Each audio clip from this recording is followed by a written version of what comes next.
Being English classes, your master key towards perfection. दोस्तों being English classes में आपका फिर से एक बार स्वागत है। और ये जो लेसन है टू जेंटलमैन ऑफ वेरोना, इसका सेकंड पार्ट मैं आप लोगों के लिए बना रहा हूँ। पार्ट वन में हम लोगों ने काफ़ी सारी बातें इस लेसन के ताल्लुक से हम लोगों ने की है, और जो लास्ट चीज़ें मैंने डिस्कस की थी पार्ट वन में वो ये थी कि और जो ये राइटर है आधी रात में बच्चों से मुलाकात करता है। वो देखता है कि जो बच्चे हैं वो सड़क पर सो रहे हैं। उनमें से एक बच्चा जो है जो छोटा बच्चा है जेकोब, वो अपने बड़े भाई निकोलो के कंधे पर सर रखकर सो रहा था, और जो निकोलो है वो उठकर बैठा हुआ था, यानी बैठा हुआ था, और काफी थके हुए दिखाई दे रहे थे वो दोनों। इससे साफ पता चल रहा था कि उन्होंने पूरे दिन भर में काफी ज्यादा काम किया है। और पैरों के पास जो एक न्यूज़पेपर का बंडल जो पड़ा हुआ था, जो अभी तक बेचा गया नहीं था, ये सारी चीजें थी। जब नरेटर बच्चों से मिलता है और बच्चों से वजह पूछता है कि वो क्यों इतनी आधी रात को इस तरह से सड़क पर है, तो निकोलो जो है वो पहले तो निकोलो जब भी नरेटर को जवाब देता था तो वो काफी फुर्ती से जवाब देता था। लेकिन इस बार क्या हुआ कि जो निकोलो है वो काफी थका हुआ था, इसीलिए काफी धीमे से जवाब दिया कि वो जो लास्ट बस है पैडुआ गांव से जो आती है उसी के लिए हम लोग रुके हुए हैं, और जैसे ही लास्ट बस आएंगी तो हम लोग चले जाएंगे। मैंने ये भी आपको बताया था कि जो नरेटर है उसे काफी सवाल उसके मन में चल रहे थे इन दोनों बच्चों को लेकर। शुरुआत से पहले दिन से ही जो नरेटर है बच्चों में इंटरेस्ट दिखाता था। अब यहाँ पर एक चीज और है जो नरेटर को जाननी थी, वो ये थी कि जो बच्चे हैं, नरेटर देख रहा है कि जो बच्चे हैं वो काफी मेहनत करते हैं और तरह तरह के काम करते हैं। लेकिन एक चीज है कि जो बच्चे हैं वो जो पैसे वो कमाते हैं, वो पैसे वो कहाँ पर खर्च करते हैं, वो नरेटर को जानना था। क्योंकि जो बच्चे हैं उनकी हालत तो वैसे की वैसे ही थी। बच्चे जो है वो फटे पुराने कपड़े पहनते हैं और एक ही तरह के कपड़े पहनते हैं। और दूसरा जो उनका जो खान पान है, जो खाना वो खाते हैं, वो काफी सिंपल खाना है, यानी सिर्फ ब्रेड और एक अंजीर, बस इतना सा ही खाना है। तो ये सारा पैसा जाता कहाँ पर है, ये नरेटर को जानना था। तो वो दूसरे दिन रात की इस मुलाकात के बाद में अगले दिन जब सुबह नरेटर फिर से अपने जूतों को पॉलिश करने के लिए जब वो स्क्वायर जाता है, तो वहां पर इन बच्चों को पाता है और उन बच्चों से पूछता है कि मुझे एक बात जाननी है तुम लोगों से, जो ये है कि तुम अपना पैसा कहाँ पर खर्च करते हो। तो यहाँ तक हम लोगों ने बात की थी। चलिए फिर इसके आगे हम लोग देखते हैं कि एग्जैक्टली क्या होता है और निकोलो क्या जवाब देता है इस सवाल का नरेटर को। तो जैसे ही नरेटर ये सवाल पूछता है तो Nicolo he coloured deeply under his sunburn then grew pale. Nicolo और जेकोपो छोटे बच्चे थे, लेकिन धूप में काम करने की वजह से उनकी जो चमड़ी थी वो झुलस गई थी, और इसीलिए उनको सनबर्न हो गया था। सनबर्न का मतलब होता है कि जब आप हमारी जो स्किन है वो काफ़ी सेंसिटिव है, और जब हम लोग कड़ी धूप में काम करते हैं तो हमारी स्किन पर हमारी स्किन काली हो जाती है, उसे हम टैन कहते हैं। और दूसरी चीज़ ये है कि हमारे गालों के ऊपर काले-काले धब्बे आ जाते हैं सनबर्न की वजह से। तो ठीक उसी तरह से निकोलो और जेकोपो को भी सनबर्न हो गया था। His gaze fell down to ground। जब निकोलो को ये सवाल पूछा गया तो वो जवाब नहीं देना चाहते थे, इसलिए निकोलो ने क्या किया, जमीन की तरफ देखना शुरू कर दिया। इसका मतलब साफ है कि निकोलो को इस सवाल का जवाब नहीं देना है। You must be saving up to immigrate to America, I suggested। He looked at me sideways, spoke with an effort। तो नरेटर ने शायद सोचा होगा, अंदाजा लगाया कि शायद तुम्हें अमेरिका जाना है कमाने के लिए, शायद इसी वजह से तुम पैसे जमा कर रहे हो टिकट के लिए। इस पर भी निकोलो ने कोई जवाब नहीं दिया और फिर इधर-उधर देखना शुरू कर दिया, साइडवेज, यानी अपने बाजू में देखना। तो ये छोटे बच्चों की एक आदत होती है, जब भी आप किसी बच्चे से सवाल पूछते हो और उस बच्चे को सवाल का जवाब नहीं देना है, तो हमेशा वो नजरअंदाज करेगा सवाल को और इधर-उधर देखना शुरू कर देगा। स्पोक विद एन एफर्ट का मतलब यहाँ पर जो निकोलो है उसे जवाब नहीं देना था। निकोलो को काफी तकलीफ हो रही थी इस सवाल का जवाब देने के लिए। We should greatly like to go to States, but here at present we have other plans। What plans? He smiled uncomfortably with that remote air which never failed to baffle me। जब narrator ने Niccolo को पूछा कि शायद तुम America जाने के लिए टिकट के पैसे जमा कर रहे हो, निकोलो ने जवाब दिया कि हाँ, हम जाना तो चाहते हैं, लेकिन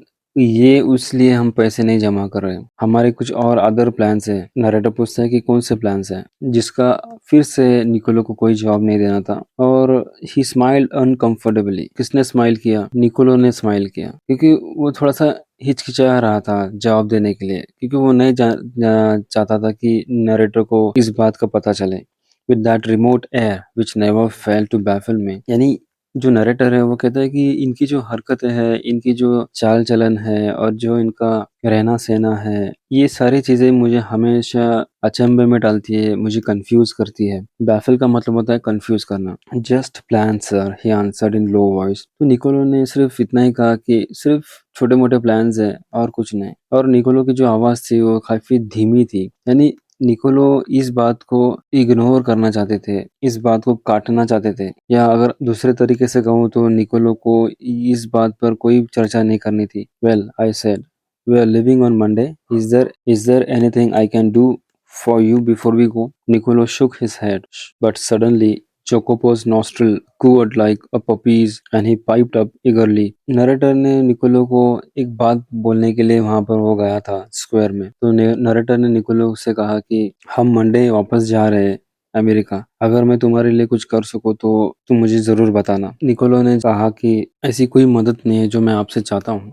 लेकिन जो जेकोपो था उसके दिल में कुछ उथल पुथल चल रही थी, और जेकोपो छोटा होने की वजह से वो काफी चंचल था, और इसकी चंचलता को एक छोटे से कुत्ते के बच्चे के साथ कंपेयर किया गया। कुत्ते के बच्चे को अगर आपने कभी देखा हो तो गौर किया हो तो उसकी जो नाक होती है ना, काफी सेंसिटिव होती है और काफी इमोशंस होते हैं कुत्ते के बच्चे में। तो जो कुत्ते का बच्चा होता है, जब भी उसके इमोशंस हाई लेवल पर जाते हैं तो उसकी नाक से हमें जाहिर होता है। उसकी जो नाक होती है वो छोटी बड़ी होना शुरू हो जाती है। छोटी बड़ी का मतलब ये नहीं कि एकदम बड़ी हो गई और छोटी हो गई। छोटी बड़ी का मतलब होता है उसकी जो नाक है वो बताती है कि कुत्ते में कौन से इमोशंस चल रहे हैं अभी। तो क्यूवर्ड लाइक अ पपीज यानी he piped up eagerly. Piped up का मतलब झट से बोल देना। तो जो जेकोब था उसने झट से बोल दिया, क्योंकि उसे रहा नहीं जा रहा था, और उसने कह दिया कि sir, he burst out, every Sunday we make a visit to the country, to Poleta, 30 kilometers from here. Usually we hire bicycles, but tomorrow, since you are so kind, you might send us in your car. क्योंकि जोकोपो को रहा नहीं जा रहा था, छोटा होने की वजह से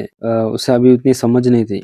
लेकिन जो निकोलो था वो काफी समझदार हो चुका था और अपने छोटे भाई से काफी समझदार था और सीरियस था। बड़ा होने की वजह से निकोलो ने साफ मना कर दिया कि उसे नरेटर की कोई मदद की जरूरत नहीं है। लेकिन जो जेकोपो था वो चाहता था कि जो नरेटर है उन्हें एक जगह लेकर जाए जिसका नाम है पोलेटा, जो 30 किलोमीटर है वेरोना सिटी से। तो जेकोपो है वो नरेटर से कहते हैं कि हर संडे हम 30 किलोमीटर साइकिल चलाकर एक जगह जाते हैं जिसका नाम है पोलेटा। आप चाहो तो हमें अपनी गाड़ी से हमें भेज सकते हो। I had already told Luigi he might have the Sunday off. तो नरेटर कहते हैं कि मैंने ल्यूजी को पहले ही छुट्टी दे दी थी कि वो संडे को छुट्टी ले सके। However, I answered, I'll drive you out myself. There was a pause. Nicolo was glaring at his younger brother in vexation. वो कहते हैं कि चलो ठीक है, कोई बात नहीं, मैं खुद तुम्हें पोलेटा लेकर जाता हूँ। इस पर जो निकोलो है वो गुस्से से जेकोबो की तरफ देखता है, क्योंकि निकोलो नहीं चाहता था कि नरेटर को पता चले कि वो जो पैसे है वो कहाँ जाते हैं, फोलाटा में वो क्या करते हैं, किससे मिलते हैं। यानी निकोलो एक डिग्निफाइड और सेल्फ रिस्पेक्टेड इंसान है, या एक लड़का है जो अपनी कमियां और जो अपने प्रॉब्लम्स है लोगों को ना पता चले, इसीलिए वो हमेशा जिद्दोजहद करते रहता है। अगर निकोलो के साथ नरेटर आएगा तो नरेटर को सब कुछ पता चल जाएगा। There was a pause. जैसे ही नरेटर ने कहा कि मैं तुम्हें खुद लेकर जाऊंगा Poletta, Nicolo was glaring at his younger brother in vexation. यानी गुस्से से निकोलो अपने छोटे भाई की तरफ देख रहा था, क्योंकि उसे लग रहा था कि उसके छोटे भाई ने गलती कर दी नरेटर से ये मदद मांगकर। We could not think of troubling you sir, it won't be any trouble. He bit his lip. Then, in a rather put out tone, he said, "Very well." तो जो निकोलो है वो नरेटर को अभी भी अवॉइड करना चाहता था। उसने नरेटर से कहा कि हम तुम्हें तकलीफ नहीं देना चाहते। तो नरेटर ने कहा कि इस पर आप मुझे कोई तकलीफ नहीं दे रहे हो, इससे मुझे कोई तकलीफ नहीं होगी। तो फिर अब निकोलो काफी कोशिश कर रहा था कि नरेटर ना आए। आखिरकार क्या हुआ कि निकोलो काफी नाराज हो चुका था और फिर उसने नाराज़गी से पुट आउट टोन का मतलब नाराज़गी, काफ़ी नाराज़गी से उसने नरेटर से कहा ठीक है चलो आप मुझे लेकर चलो। The following afternoon we drove to the tiny picturesque village set high upon the hillside amidst sheltering chestnut groves with a few pines on the upper slopes and a deep blue lake beneath। तो ये 3 line का मतलब होता है कि अगले दिन ऐसा होता है, अगली दोपहर को ऐसा होता है कि जो नरेटर है वो अपनी गाड़ी से जो बच्चे हैं उन दोनों को लेकर एक गाँव जाता है। पिक्चर्स क्यों का मतलब होता है एक छोटा-सा और खूबसूरत गाँव, तो वहाँ पर उनको लेकर जाता है। और जो गाँव है वो दरअसल एक पहाड़ी के जो स्लोप होती है ना, उस पर ये गाँव बसा हुआ है। और बस एक छोटी-सी पहाड़ी में बोल सकता हूँ कि ये जो गाँव है, उस पहाड़ी पर काफ़ी अलग-अलग तरह के पेड़ हैं। चेस्टनट एक प्रकार का फल होता है जो काफ़ी सख्त होता है। उसे फोड़ने के बाद में अंदर एक फल होता है, तो उसे चेस्टनट कहा जाता है उस पेड़ को। तो वहाँ पर ये जो हिल है यानी ये जो छोटा-सा जो पहाड़ है, इस पर काफ़ी पेड़ उगे हुए थे और सारे के सारे चेस्टनट ट्री ही थे। और थोड़ी और ऊँचाई पर जाओगे तो वहाँ पर पाइन ट्रीज़ यानी क्रिसमस ट्री की तरह दिखाई देती है। तो ये पेड़ वहाँ पर ज़्यादा उगे हुए थे। और ठीक पहाड़ के नीचे की तरफ वहाँ पर एक छोटा-सा तालाब है। तो इस तरह से इसका डिस्क्रिप्शन है, ये जो गाँव है। तो दरअसल इसका मतलब ये होता है कि जो ये गाँव है, ये पहाड़ी पर बसा हुआ है। I imagined that our destination would be some humble dwelling, but directed by Jacopo's still travel, we drew up at a large red roof villa surrounded by a high stone of wall। क्योंकि narrator को लग रहा था कि ये जो 2 बच्चे हैं, ये काफ़ी गरीब है, तो इनका जो घर होगा वो भी एकदम छोटा-सा, एकदम गरीब टाइप वाला घर होगा शायद से। लेकिन जैसे ही उनकी गाड़ी एक बड़े बंगले की तरफ जा जा रही थी, तो जेकोब वो और खुश होते जा रहा था और खुशी से वो चिल्ला रहा था। इस पर नरेटर काफ़ी हैरान हो गया था। We drew up at large red roofed villa surrounded by high stone wall। इनकी जो गाड़ी है वो इस बंगले के सामने आकर रुक गई और ये जो बंगलो था ये इसकी जो छत थी वो लाल कलर में रंगी हुई थी। ये जो बंगला था ये बड़ी-बड़ी ऊंची दीवारों से घिरा हुआ था जो पत्थर की बनी हुई थी। I could scarcely believe my eyes, and before I could recover breath, my 2 passengers had leaped nimbly from the car। I could scarcely believe my eyes। Narrator को भरोसा नहीं हो रहा था अपने आंखों पर कि ये जो छोटे बच्चे क्या ये इस बड़े से बंगलों में रहते हैं। इसके पहले मैं कुछ समझ पाता और मैं अपने आप को होश में लेकर आता, क्योंकि जो नरेटर है वो कहता है कि मैं बंगले की खूबसूरती में इतना खो चुका था कि मुझे पता ही नहीं चला कि ये छोटे बच्चे कब मेरी गाड़ी से नीचे उतर गए। We shall not be long sir, perhaps only an hour. Nicolo वो बच्चे नरेटर को ये कहते हुए अंदर चले जाते हैं कि उन्हें ज्यादा देर नहीं लगेगी, शायद 1 घंटा लगेगा। Maybe you'd like to go to cafe in village for a drink। They disappeared beyond the corner of the wall when a few minutes had elapsed। elapsed का मतलब होता है गुजरना। I followed। I found a grilled side entrance and determinedly rang the bell। तो यहाँ पर determinedly का मतलब होता है कि जानबूझकर बेल बजाना। तो जैसे कि मैंने आप लोगों को कहा कि जो बच्चे हैं वो नरेटर से ये कहते हुए अंदर चले जाते हैं कि उन्हें ज़्यादा देर नहीं होगी और शायद 1 घंटा लगेगा। और इस बीच और जब तक ये छोटे बच्चे ये लौटते नहीं है तब तक जो नरेटर है वो कैफ़े में जाकर कुछ ड्रिंक वगैरह ले सकते हैं। और ये कहकर वो जो छोटे बच्चे थे वो उस बड़े से कंपाउंड जो दीवार थी उसके पीछे आखिरकार वो अपने आँखों से ओझल हो गए नरेटर के। नरेटर ने थोड़ी देर इंतज़ार किया और फिर वो अंदर चले गए उस बंगले में। तो जैसे ही वो अंदर जाते हैं तो वहाँ पर एक दरवाज़ा होता है और जो दरवाज़ा होता है वो एक जालीनुमा दरवाज़ा होता है। यानी एक आप कह सकते हो कि एक लोहे की जाली लगी हुई थी। एक टाइप का डबल डोर था वो। और वो क्या करते हैं कि वो बेल बजा देते हैं जानबूझकर। A pleasant looking woman with a ruddy complexion and still rimmed spectacles appeared। I blinked as I saw that she was dressed in the white uniform of a trained nurse। I just brought 2 small boys here। तो जैसे ही जो narrator है दरवाजे की bell दबाते हैं तो दरवाजा खुल जाता है और नरेटर के सामने एक खूबसूरत औरत जो एक नर्स होती है चश्मा पहने हुए वो खड़ी हो जाती है। तो नरेटर काफ़ी हैरान हो जाता है उस औरत को देखकर, उस नर्स को देखकर, क्योंकि आई ब्लिंक्ड का मतलब हैरान हो जाना। As I saw that she was dressed in white uniform of a trained nurse। Narrator क्यों हैरान हुआ? क्योंकि उसे ये उम्मीद नहीं थी कि एक नर्स इस घर का दरवाजा खोलेगी। अक्सर जो नर्स होते हैं वो हॉस्पिटल में पाए जाते हैं, और ये जो नर्स है इस घर में क्या कर रही है, ये सोच नरेटर को परेशान कर रही थी। I just brought two boys, small boys here। Ah yes, her face lit up। She opened the door to admit me, Nicolo and Jacopo। I will take you up। Narrator ने उस nurse से कहा कि मैं अभी अभी दो बच्चों को यहाँ पर लेकर आया था। इस पर जो नर्स है वो हाँ में हामी भरती है और कहती है हाँ मुझे पता है, जिसका नाम निकोलो एंड जेकोपो है, और वो दरवाजा खोलती है और नरेटर को अंदर ले लेती है। She led me through a cool tiled vestibule into the hospital, for hospital the villa had become। We traversed a waxed and polished corridor between well-equipped wards। We went upstairs to a southern balcony which opened to a vista of the garden and the lake। She led me through a cool tiled vestibule into the hospital, for hospital the villa had become। दरअसल जो ये hospital है ये एक जमाने में बंगला हुआ करता था जिसे हॉस्पिटल में तब्दील किया गया। इस बंगले में पहले लोग रहा करते थे और उसी हिसाब से उस बंगले को बनाया गया था। तो अब जो ये नर्स है वो उस नरेटर को अपने साथ लेकर अंदर लेकर जाती है। Tiled vestibule into the hospital. Hospital में उस बंगले में जो जो नीचे टाइल्स बिछी हुई थी, और we traversed a waxed and polished corridor between well equipped wards. और वेल इक्विप्ड का मतलब होता है कि हर जो चीजें जरूरत होती है हॉस्पिटल में होनी चाहिए वो सारी चीजें मौजूद थी। और ट्रैवर्स्ड a waxed and polished corridor, यानी जो बंगला था अंदर से या जो हॉस्पिटल था वो काफी पॉलिश्ड, साफ सुथरा और चमकदार था।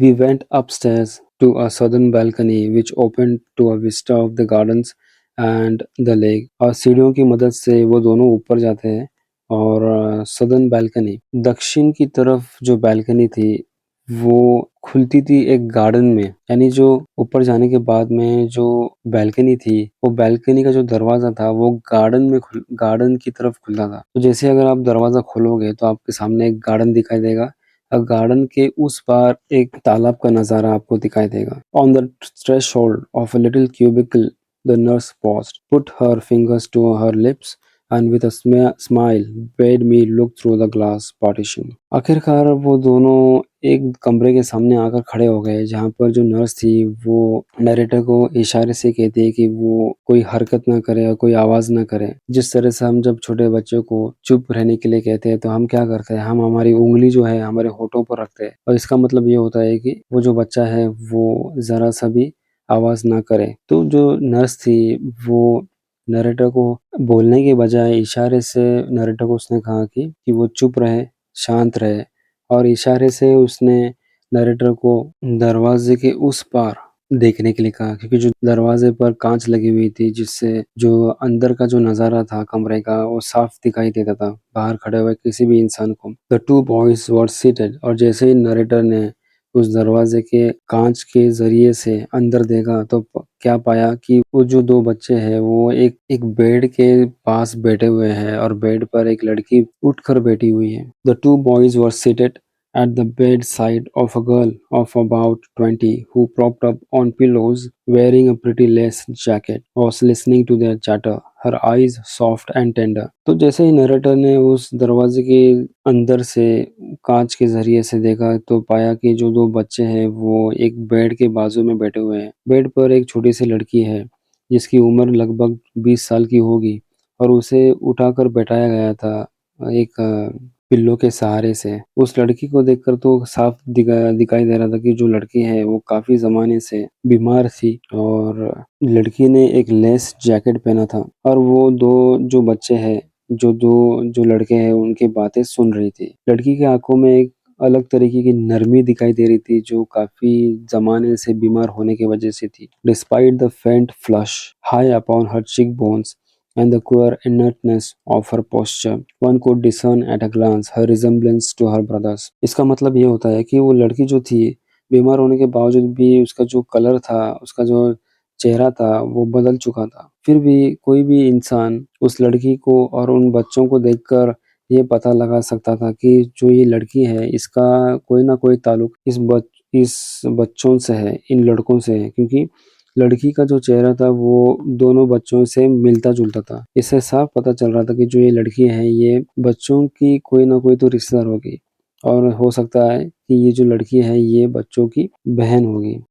लड़की काफ़ी अरसे से बीमार होने की वजह से बीमार दिख रही थी और कमज़ोर दिखाई दे रही थी। A vase of wild flowers stood on her table beside a dish of fruit and several books। तो लड़की के बेड के बाजू में एक टेबल था, टेबल पर फूल रखे हुए थे और कुछ एक प्लेट में काफ़ी सारे फल थे और कुछ किताबें रखी हुई थी। तो ये था पार्ट 2 का एक्सप्लेनेशन। उम्मीद करता हूँ आप लोगों को ये पार्ट 2 पसंद आया होगा। मैंने अपनी पूरी कोशिश की आप लोगों को जितना हो सके डीपली सिखाने की, और अगर आप लोगों को मेरा चैनल पसंद आता हो और वीडियोज़ अच्छे लगते हो तो आप लोग लाइक, शेयर और सब्सक्राइब कर सकते हो। बने रहें बीइंग इंग्लिश क्लासेस के साथ में। Thank you very much.